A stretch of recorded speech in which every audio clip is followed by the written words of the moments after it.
예, 배움과 사색의 누리 어린 TV 어린 최시선입니다.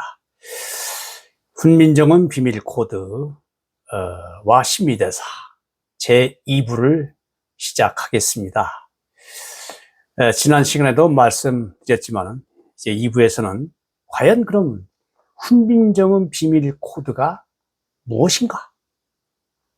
예, 그 15가지를 제가 한번 말씀을 드려보겠습니다. 이건 어디까지나요? 제가 공부하고 연구한 것을 정리한 것입니다. 그냥 제가 어떤 없는 것을 만들어낸 것이 아니고요. 어떤 기록에 있는 걸 가지고 제 나름대로 정리했다. 이렇게 이해해 주시면 고맙겠습니다. 훈민정음에는 비밀 코드가 있다. 그것은 다빈치 코드가 아니라 한글 코드다. 과연 누가 심어 놓았을까? 정말 저는 이게 궁금합니다.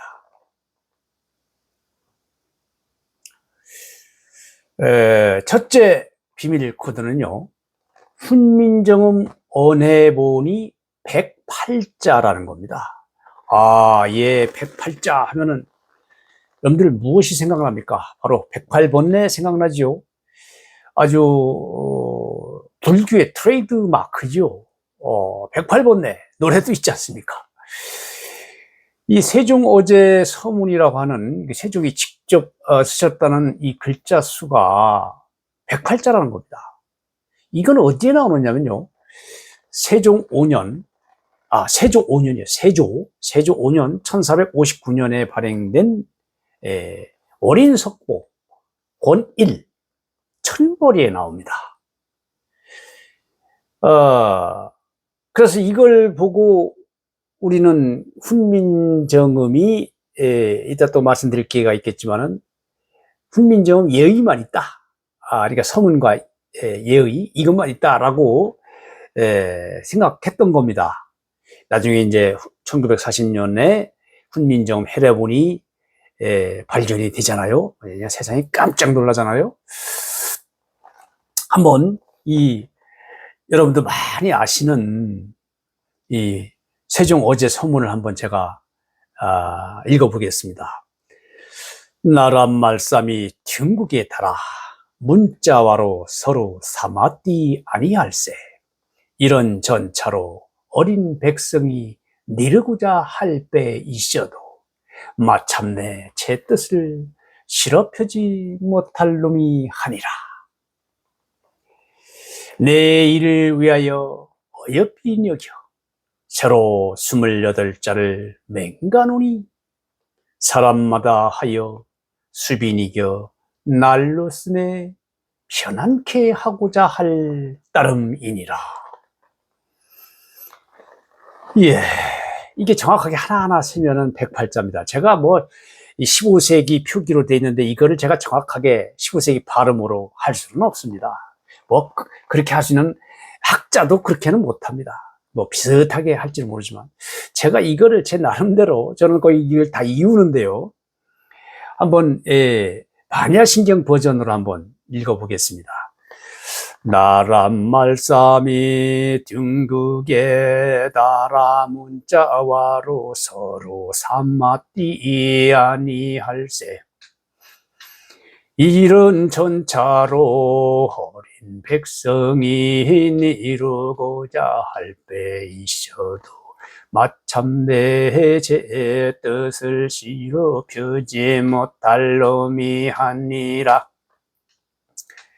내 일을 위하여 어여삐 여겨 새로 28자를 맹가노니 사람마다 하여 수빈 이겨 날로 쓰매 편안케 하고자 할 따름이니라. 예, 원문으로는 국지엄 이호중국 이렇게 나가지요. 이거를 언해를 한 겁니다. 언해라는 거 언문으로 풀었다 이런 뜻입니다. 예, 두 번째 비밀 코드는 뭐냐면요. 예, 훈민정음 해례본. 예, 바로, 이 책이죠. 이게, 아마 15년도로 알고 있는데요. 그때 이제, 광복절을 맞이해서, 그런 것 같습니다. 광복절을 맞이해서 아마, 복간을 한 건데요. 이게, 대단한 거죠. 아까도, 좀 전에도 말씀드렸지만은, 안동에서 발견된 그 훈민정음 해례본입니다. 원본하고 이제 가장 가깝게, 만든, 그런, 이제, 뭐라고 해야지. 이게 처음에 이제 이렇게 나가죠. 예, 이게 참, 뭐 이걸 자세히 이제 다룰 뭐 혹시 기회가 있을지도 모르겠지만, 이렇게 나와 있습니다. 이렇게. 예. 이게 쭉 넘어가서, 이렇게 보면은 이게 이제 체계가, 세종이 지은 글, 임금이 직접 지은 글과 이제 신하의 글로 이렇게 나누어지는데요. 세종이 지은 글을 이제 어제 서문, 그다음에 예의, 이렇게 해가지고 이제 정음편이라고 하고요. 그다음에 이제 뒤에 가면 이제 해례 편이 나오고요. 해례라는 건 이제 초성해부터 시작해서 5해가 나옵니다. 그리고 용자래가 나와요. 용자래. 이렇게 뭐 쓰이는 용도를 이제, 뭐 예를 들면 뱀은, 사는 이렇게 뱀 이렇게 쓴다. 뭐, 밥은 이렇게 쓴다. 뭐 이렇게, 뭐 그런 것들이 나오거든요. 그게 용자래인데요. 그래서 이 레와 해와 레, 이렇게 해레라고 한 겁니다. 그리고 이제 뒤에는 맨 끝에 가서는 이 정인지 서문이 나옵니다. 이 정인지 서문도 이 해례본에는 정인지란 말이 없어요. 뒤에 이제 뭐 정인지 뭐 이렇게 뭐 라고 썼다 이렇게 나오는데, 조선왕조실록에는 바로 여기에는 나오지 않는데 조선왕조실록에 정인지 서문이라는 말이 나와요. 그래서 이게 정인지 서문이라는 걸 알게 된 거죠. 이 훈민정음 해례본이 지금 간송미술관에 있는데요. 이것이 발견됨으로 해서 모든 게 그냥 발칵 뒤집힌 겁니다. 뭐 예의편까지밖에는 몰랐어요. 근데 뒤에 해례가 있다. 이거 놀라운 사실이죠. 진짜 놀라운 사실이죠. 그래서 이제 거기에 보면은 좀 여러 가지 내용이 나오는데요. 그래서 이제 아마, 근데 왜, 이렇게, 저는 이제 궁금한 것이, 이런 것이 발견됐는데도 불구하고, 우리는 교과서에서, 이 훈민정음은 세종과 집현전 학사들이 같이 만들었다. 이렇게 배웠는지 이해가 잘 되지를 않습니다. 어쨌든, 이 훈민정음 해례본에서 제가 잠깐 말씀을 드렸고요. 이 훈민정음 해례본 정음편을 보면은요, 이 정음편, 이 세종이 지은, 그 정음편이 있어요. 그 서문 말고요. 그 정음편을 보면은 한자 갈래수가 정확하게 108자입니다. 놀라운 사실입니다. 중복되는 한자 다 빼고요. 이 한자를 이렇게 추려서 분석을 해 봤더니, 뭐, 물론 제가 한 게 아닙니다. 이게 108자입니다, 108자. 이거 신기하지 않습니까? 세종이 직접 썼다는데, 왜 하필이면 108자로 이걸 만들었을까요? 의도적이지 않습니까? 자, 서문도 108자, 언했을 때는, 언해를 한 그것도 108자고요. 뭐, 그 복잡한 얘기는 나중에 또 할 기회가 있을 것 같습니다. 이 한자까지도, 왜 발전했을까? 참 궁금합니다. 세 번째 훈민정음 비밀 코드는요, 월인석보 권일, 월인석보 권일의 장수가 108장이라는 겁니다. 여기서 장은 종이를 셀 때의 장입니다. 월인석보는 1459년에 간행된 그런 책인데요. 월인천강지국과 석보상절을 합한 책입니다. 네. 이것도 뭐 정확하게 말씀드릴 수는 없으나, 석보상절은 세조가 지었고, 수양대군이죠. 그때 당시 수양대군이죠. 세조가 수양대군의 명의에서 짓게 했다. 이렇게 알려져 있죠. 이 석보상절을 보고 정말 너무 감동을 받아서 세종이 월인천강지국을 지었다는 거 아닙니까? 석보상절은 말 그대로 석보, 석가모니의 족보입니다. 상절이란 말은 자세히 할 것은 자세하게 하고, 또 과감히 뺄 것은 뺐다, 이런 뜻이거든요. 이런 내용이 월인석보의 서문에 나옵니다.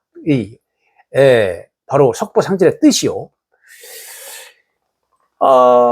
그래서 또 한 가지 더 말씀드려요. 월인천강지국은 찬불가입니다. 그러니까 이제 이 석가모니의 일대기를 세종이 읽고 너무 감동을 받은 거예요. 그래서 바로 찬불가를 짓는 거죠. 거의 이수로 이행수로 돼 있습니다. 그러니까 월인, 제가 지금 월인을 쓰고 있는데, 바로 이 월인천강지국을 에서 제가 따왔습니다. 이 월인천강지국은요, 한글은 크고요, 한자는 그 밑에 작게 적었습니다. 정말 놀라운 사실입니다. 제가 지금 자료화면을 통해서 보여드리고 있는데요. 월인천강지국은 무슨 뜻이냐? 달도장, 월인 달도장이라는 뜻입니다. 천강, 달이 천강에 비추는데, 그 비추는 것이 도장 같다. 달이 와서 딱 찍힌 것 같다. 이런 뜻입니다. 그러니까 천강에 비친 달의 노래, 이런 뜻입니다. 정말 완벽한 찬불가지요. 예. 그러니까 어떻게 보면은 이 월인천강지국은 최초의 한글 찬불가라고도 할 수 있습니다. 근데 그 월인천강지국과 석보상절을 이제 합해가지고 앞에 월인과 뒤에 석보를 따가지고 월인석보라고 이제 한 건데, 이것이 이제 세조 5년에 이제 간행된 책인 건데요. 그 권일의 장수가 108장이라는 겁니다. 훈민정음 언해가 15장이고요. 팔상도가 8장, 여기 낙장이 하나가 있습니다. 석보상절 서문이 6장이고요. 어제 월인석보가, 어제라는 건 이제 세조를 말하는 거죠. 어제 월인석보 서문이 26장, 팩이라고도 합니다. 그것이 1장, 본문이 52장, 이래서 모두 108장으로 되어 있습니다. 아주 상징적이죠. 이거 누가 그랬을까요? 자, 이 월인천강지국과 석보상절을 짓는데 누가 역할을 했을까요? 나옵니다. 월인석보에 나옵니다. 모든 것은 신미에게 물어봐라. 신미가 도와준 겁니다. 저는 그렇게 믿어집니다. 네 번째 훈민정음 비밀 코드는 훈민정음 해례본의 장수가 33장이라는 겁니다.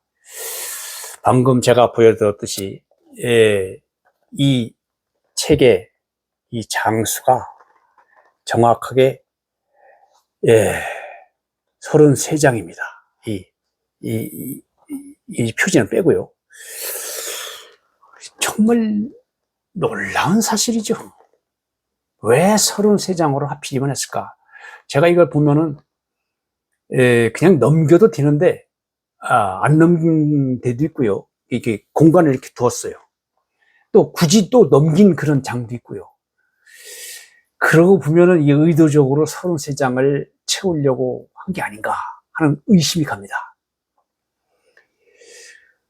왜 33장일까요? 저는 불교의 가르침을 떠올리지 않을 수가 없습니다. 뭐 신민은 스님이었으니까요. 학생이었으니까요. 불교의 우주관이 33천이거든요. 지금도 전통 사찰에 가면은 아침에는 28번의 범종을 울리고요. 저녁에는 33번을 이 범종을 칩니다. 이 33천은 그 6개의 도리천이 있는데, 그 도리천이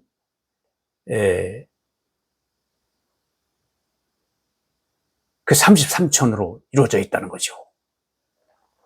바로 이겁니다. 예. 여기에 이제 도리천도 나오는데요. 자, 바로 5번째입니다. 이어서 훈민정음 창제 문자 수가 28자인데요. 방금 말씀드렸듯이 아침에 범종을 칠 때 28번을 친다고 했습니다. 바로 또 불교의 우주관이 28천입니다. 이거는 자음 17자, 모음 11자, 합해서 28자죠. 희한한 겁니다. 예, 정말 이상합니다. 제 자료를 한번 보시면 아시겠습니다. 자, 6번째 훈민정음 비밀 코드입니다. 훈민정음 중성. 우리는 이걸 모음이라고 하는데요. 그때는 이제 중성이었죠. 중성 기본자가 3자입니다. 주역에 3제가 있는데, 주역에 천지인이죠. 3제에서 따왔다고는 하는데, 이 3은 불교의 신성한 숫자입니다. 신민은 주역과 불교의 전문가이죠. 네, 바로 주역에서는 하늘, 땅, 사람 이렇게 말하고요. 이렇게 아래 아자, 그다음에 이 이것이 바로 하늘과 땅과 사람을 형상을 땄다고 하죠. 불교에서는 불법승을 삼보라고 합니다. 그 위에도 개정해, 사막, 그다음에 또 삼계라는 것도 있습니다. 그다음에 삼독, 탐진치 삼독도 있고요. 삼법인 많이 아시죠? 재행무상, 재법무와 일체계고 이런 것들이 불교에서는 아주 거의 다 삼으로 이루어져 있습니다. 아, 희한한 거죠. 네. 그리고 다음은 이제 7번째 훈민정음 비밀 코드가 되겠습니다. 바로 이제 또 훈민정음 해례본을 안 볼 수가 없는데요. 바로 나오네요. 자, 이거 보세요. 여기서부터 시작되네요. 결, 왈, 이렇게, 나오지 않습니까? 바로 이 7원고시 형식인데요. 이게 불교에서는 개송이라고 합니다. 개송. 깨달음의 노래. 이렇게 말할 수가 있는데요. 이 불경만의 고유한 형식입니다. 예. 이런 것들은 제 책에 훈민정음 비밀 코드와 신미대사라는 책에 자세하게 설명이 되어 있습니다. 제 책에 184쪽에 나오는데요. 저는 이 훈민정음 해례본의 저자가 맨 끝에 이제 밝혀져 있죠. 8분이죠. 과연 그 가장 그 주도한 분이 이제 정인지인데요. 과연 이걸 정인지가 이러한 시를, 이 난해한 시를 지었을까? 저는 믿기지가 않습니다. 그래, 어떤 학자는 이 훈민정음 해례본을 불경의 어떤 품격으로 끌어올리기 위해서 의도적으로 그런 게 아닌가, 이렇게 주장하는 사람도 있고요. 저는 암만 생각해도 신미가 뭔가 역할을 한 것 같습니다. 신미는 아주 출중한 학자이자 선생이었습니다. 이런 개성은 이런 칠원굿이나 네 개로 된 사국에도 있죠. 금강경에도 나오고요. 불경에 보면 많은 이런 표현이 나옵니다. 이게 불경에 보면은 이제 부처님이 쭉 이렇게 무슨 설법을 하다가 마지막에 가서 이런 개성 형식으로 시를 지어서 시를 이렇게 읊는 장면이 많이 나옵니다. 이거를 결활이라고 표현했는데요. 쭉 훈민정음을 해설하다가 이 훈민정음 해례본 한마디로 말하면 한문 해설서입니다. 훈민정음에 대한 한문 해설서거든요. 쭉 해설하다가 마지막으로 이렇게 요약을 해놓는 거예요. 칠원고시 형식으로. 자, 8번째 훈민정음 비밀 코드는 문종실록에서 신미와 정음청의 일을 언급하고 있다는 사실입니다. 저는 이거를요, 실록 행간 속에 나타난 유일한 간접적인 증거다, 이렇게 주장하고 싶습니다. 정음청은 훈민정음 창제 후에, 훈민정음이 만들어진 후에 세종이 궁궐 집현전 안에 설치한 특별 관청입니다. 제가 한번 일부를 읽어보겠습니다. 임금이 말하기를 너희들이 말한 바가 모두 좋게 의논할 만한 것이 없는 일이다. 다만 신미와 정음청의 일만은 너희들이 심상하게 일을 말하나 자세하게 아주 심각하게 말하고 있다는 얘기죠. 신미의 직호는 칭호 말합니다. 칭호, 26자 칭호. 직호는 이미 고치었고 정음청은 오늘에 세운 것이 아니라 일찍이 이미 설치한 것인데 하물며 그 폐단도 별로 없는 일이겠는가? 지금 번역이 좀 그렇긴 한데 폐단이 별로 없는 거 아니냐? 오늘날로 표현하면 이런 것 같습니다. 이게 문종실록 4권 문종직위년 1450년이죠. 10월 28일 무술 2번째 기사에 나오는 내용인데요. 왜 문종은 즉위하자마자 신미에게 자기 아버지 세종의 유훈이라고 하면서 26자의 칭호를 내리는가 하면 이런 신미와 정음청을 이렇게 연결지어서 말했을까요? 정말 좀 합리적 의심이 들지 않습니까? 뭔가 신미가 역할을 한 것 같죠. 예.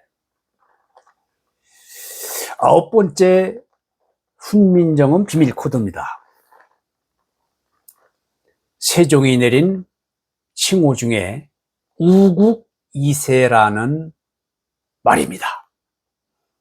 세종이 유훈으로 26자 칭호, 이제 불교 쪽에서 말하면 법포지요, 법포.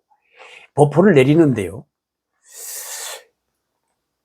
문종이 즉위하자마자 제일 먼저 이 문제를 공식적으로 다룹니다. 우국이세란 나라를 돕고 세상을 이롭게 했다는 뜻입니다. 여기서 나라라는 건 바로 임금을 말하죠. 옛날에 임금이 곧 나라였으니까요. 세상을 이롭게 했다.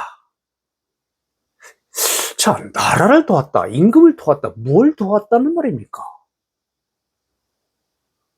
또 세상을 이롭게 했다. 뭘로 세상을 이롭게 했다는 겁니까? 그야말로 전례가 없고 최고의 예우를 나타낸 것이 아닌가. 제가 일부를 읽어보겠습니다. 실록에 나와 있는 일부입니다.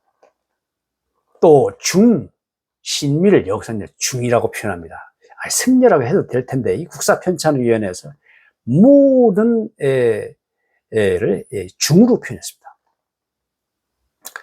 또 중신미를 선교종 도총섭, 밀전정법, 비지쌍운, 우국이세, 원흉무에 해각존자로 삼고 금난지에 관교를 써서 자촉복으로 싸서 사람을 보내주었는데 우리 국조 이래로 이런 승직이 없었다.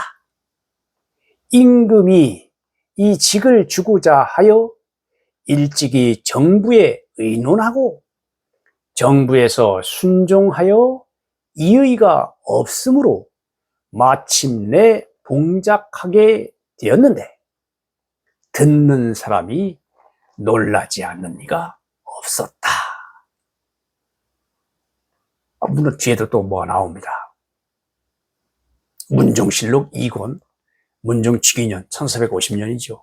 7월 6일 무신 첫 번째 기사입니다. 예, 선교종 도총섭. 이 세종 때 와가지고 이제 양종으로 이제 모든 불교 종단을 통합해버립니다. 선종과 교종으로요. 이 선종과 교종을 다 아우른다. 도총섭이라는 건 다 아우른다. 그런 뜻이죠. 밀전정법, 비밀리에 전했다. 밀전, 비밀리에 전했다. 정법을, 바른 법을. 그리고 비지쌍운, 자비와, 여기 비는 자비입니다. 지는 지혜입니다. 이 자비와 지혜를 아주 쌍으로 이렇게 잘 굴린다. 이 두 자비와 지혜를 아주 잘 굴린다. 운용한다. 이런 뜻이죠. 우국이세, 방금 제가 설명을 드렸습니다. 원흉무에 원용하다. 장애가 없다. 걸림이 없다. 예, 원용해서 걸림이 없다. 무엇이나 다 받아들이는, 어떻게 보면 이제 논어에서 말하는 군자라고 볼 수도 있겠죠. 그냥 보살이죠, 보살. 또 불교로 말하면 해각존자, 지혜를 깨달은 존자, 존경을 받을 만한 분이다. 이게 이제 세종이 유훈으로 내린 26자 칭호입니다. 정말 놀랍죠. 예. 10번째 훈민정음 비밀 코드는요, 놀라지 마십시오. 수양대군과 안평대군이 신미대사를 지극하게 공경했다는 사실입니다.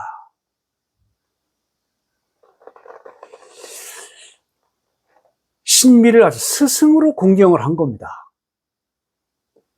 뭐 이 조선왕조실록에 나오니까요.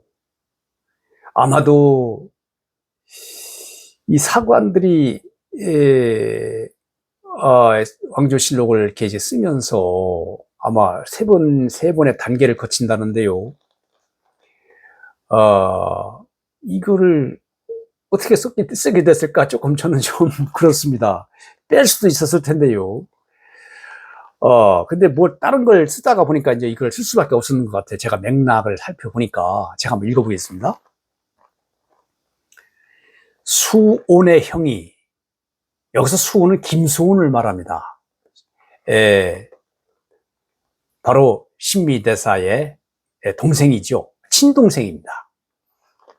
수온의 형이 출가하여 중이 되어 이름을 신미라고 하였는데 수양대군 이와 안평대군 이용이 심히 믿고 좋아하여 신미를 높은 자리에 앉게 하고 무릎을 꿇어 앞에서 절하여 예절을 다하여 공양하고 수운도 또한 부처에게 아첨하여 매양 대군들을 따라 절에 가서 불경을 열람하며 합장하고 공경하여 읽으니 사림에서 모두 웃었다. 예. 너무 놀라운 사실이죠.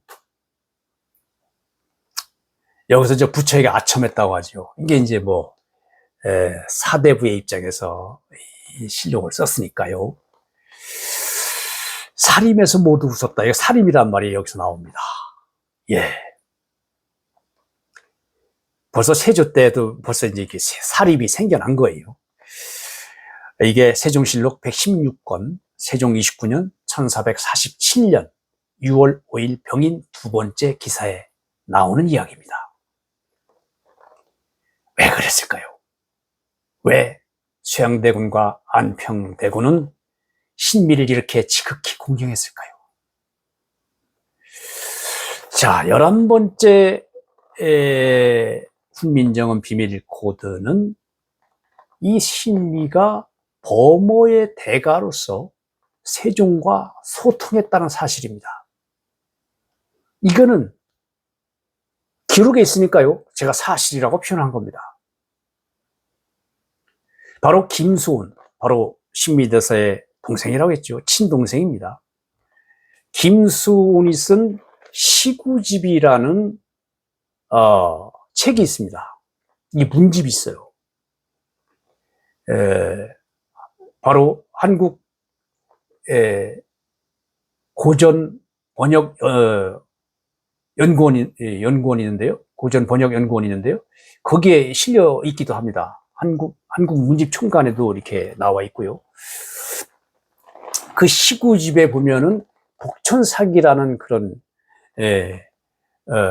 목차가 있는데요.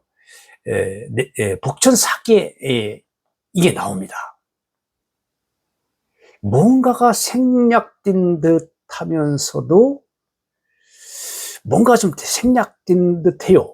문제가 될까봐 민감 부분을 삭제했을까라는 그런 합리적 의심도 드는데요. 제가 한번 읽어보겠습니다. 예전에 세종께서 신미의 이름을 듣고 산으로부터 불러 담소를 나눴다. 신미의 대답이 모두 이치에 맞고 의리가 정밀하고 넓었다. 아리고 답하는 것이 세종의 뜻에 어긋남이 없었다. 이로부터 세종이 총애하고 만나는 날이 많아졌다.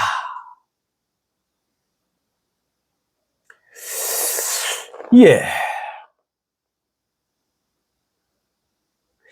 근데 이제 제가 이걸 보면, 복천사기를 보면 날짜가 나오지를 않습니다. 그게 초세종대왕 문존자명이란 이게 이제 원문이 시작이 되는데요. 초라는 말을 어떻게 해석하느냐에 따라서 참 의미가 달라집니다. 제가 책에 자세하게 다뤘는데요. 저는 예전에 이렇게 번역을 했습니다. 뭐 처음에라고도 할 수 있는데요.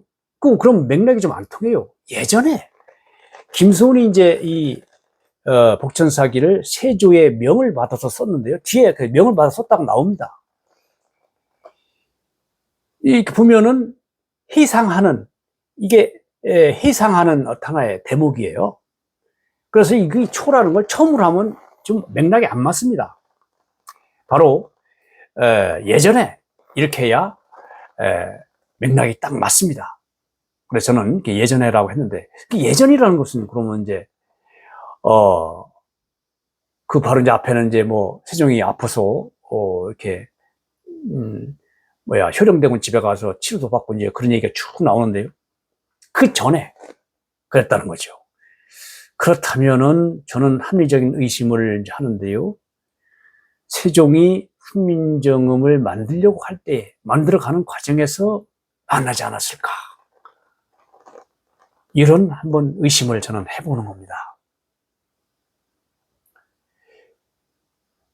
네, 바로 이 김소은의 시구집의 복천사기 원본을 한번 보시기 바랍니다. 12번째 훈민정음 비밀 코드인데요. 간경도감에서 불경 언해 작업을 하는데요. 이 사업의 주관자가 바로 신미라는 사실입니다. 네. 이 훈민정음 대중화를 위해서 이 불경 은혜 사업을 주도하는데요. 이 간경도감은 1461년도에서부터 1471년까지 존재했던 국책기관이었습니다. 여기에서 불경 원전 31종 500권을 간행하고요. 언해본, 불경을 이제 한글로 풀었었다 이런 얘기죠. 불경 언해본도 9종에다가 35권을 간행합니다. 이 총책임자가 신미대사였어요. 세조가 그렇게 임명을 했습니다. 모든 건 신미에게 물어봐라. 이렇게 그게 나와요. 석보상절과 어린천강지국도 그런 의미에서 신미가 도와주지 않았는가. 심지어는 신미가 다 이렇게 써가지고 세종에 또는 수양대군에 이렇게 사인을 받지 않았을까. 요즘도 다 그렇지 않습니까? 담당자가 다 기초를 해 와서 위에 사람이 좀 이렇게 고치기도 하고 이렇게 해가지고 최종으로 결제를 하지 않습니까? 그러면 이제 그게 하나의 문서가 되는 거죠. 하나의 책이 되는 거죠. 그때도 그러지 않았을까?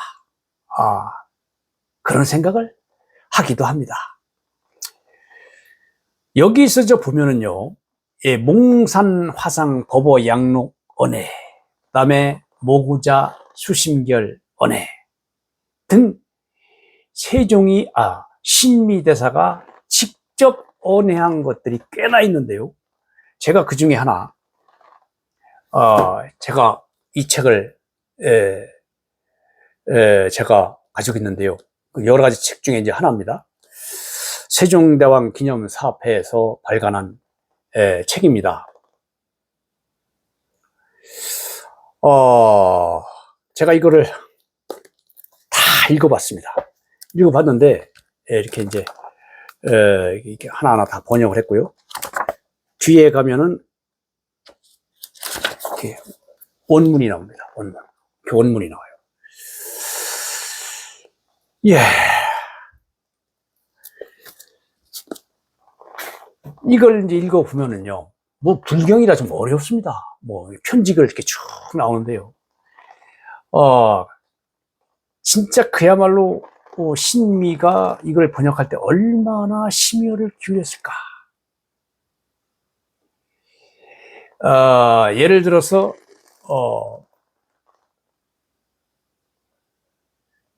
잡념이란 말도 나오고요. 그 어려운 말을 아주 쉽게 풀었었다는 겁니다.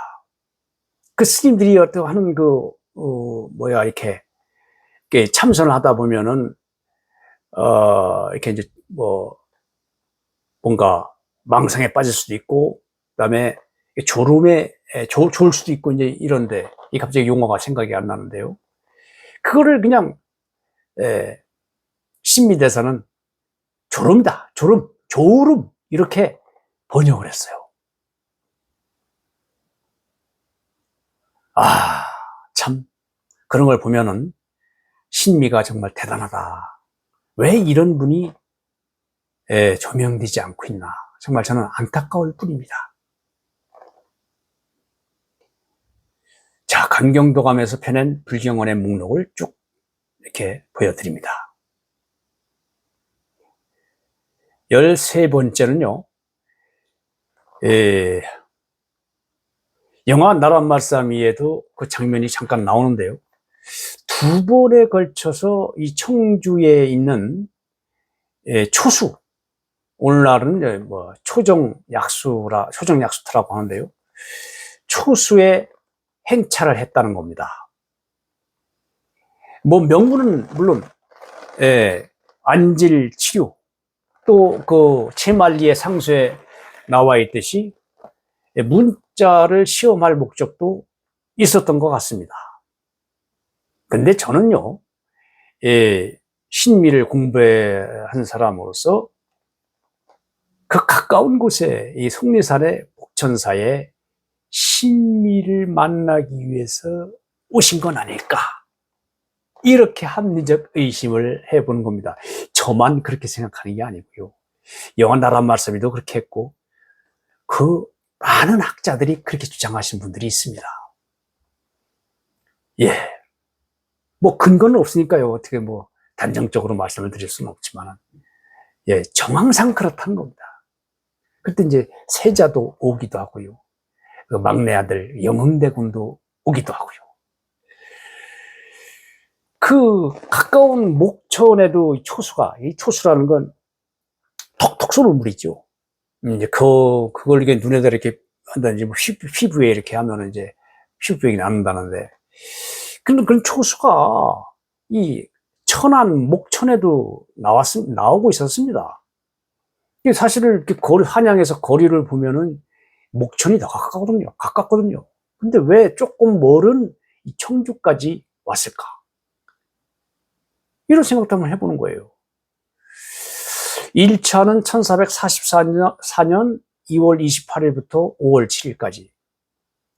2차는 1444년 윤 7월 15일부터 9월 22일까지 다녀가시는데요. 제가 하나하나 다 이렇게 분석을 해봤습니다. 분석을 해봤더니 세종이 이 초수 행궁에 와서 머무른 기간이 120박 121일이었습니다. 제가 최대한 나름대로 근거를 가지고 분석을 해봤습니다. 네, 그 자세한 얘기는 여기서 말씀드릴 수 없고요. 네, 사진을 참고해 주시기 바랍니다.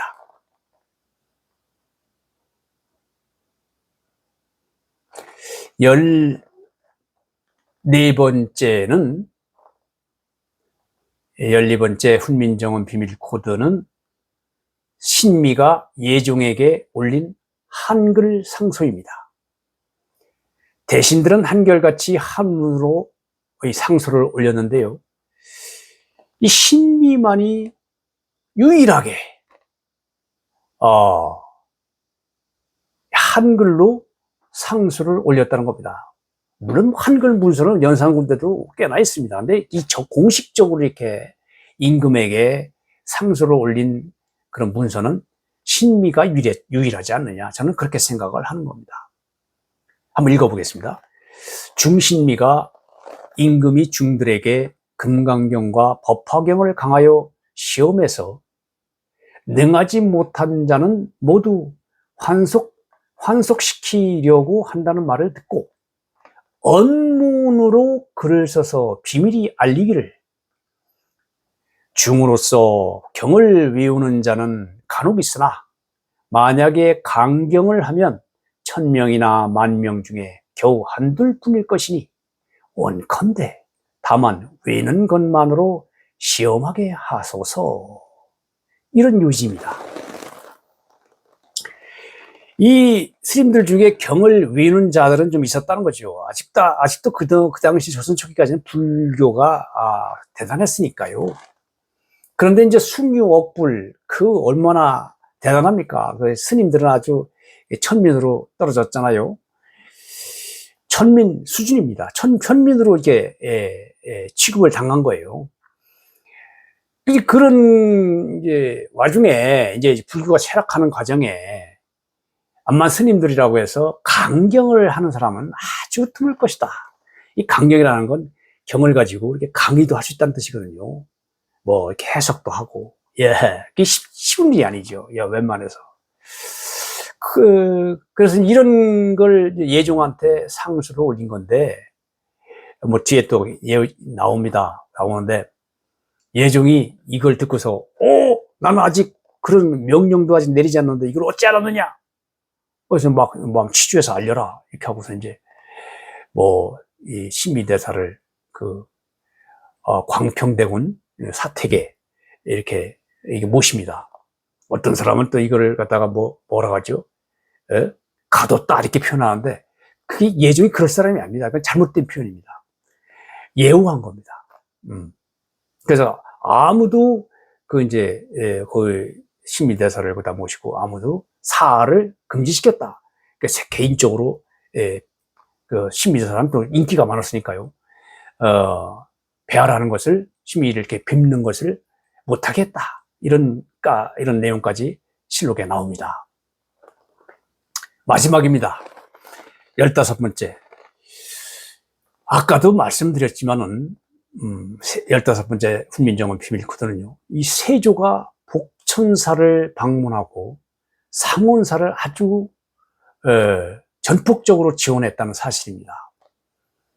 신미가 복천사에 있었는데요, 세조가 거기까지 옵니다. 이 기록에 의하면 제 책에도 나오지만은 사실은 세조가 신미를 한양으로 불렀어요. 근데 신미가 저는 사중에 바쁜 일이 있으니 좀 임금께서 내려오시죠. 이렇게 청합니다. 그래서 옵니다. 실록에는 딱 한 번 왔다는 기록이 나오는데요. 이 야사에 의하면, 전해 내려오는 이야기에 의하면 한 두세 번 온 것 같습니다.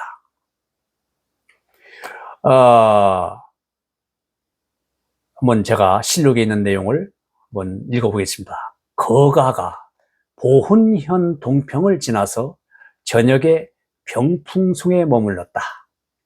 중신미가 와서 뵙고 떡 150동이를 바쳤는데 호종하는 군사들에게 나누어 주었다. 세종실록 32권 세조 10년 1464년의 일이죠. 1464년 2월 27일 경술 첫 번째 기사에 나오는 내용입니다. 아주 간단하게 나옵니다. 근데 또 이제 기사에, 이제 세조가 와서 그 복천사에 와서 3일간 대법회를 열었다. 이런 내용이 나옵니다.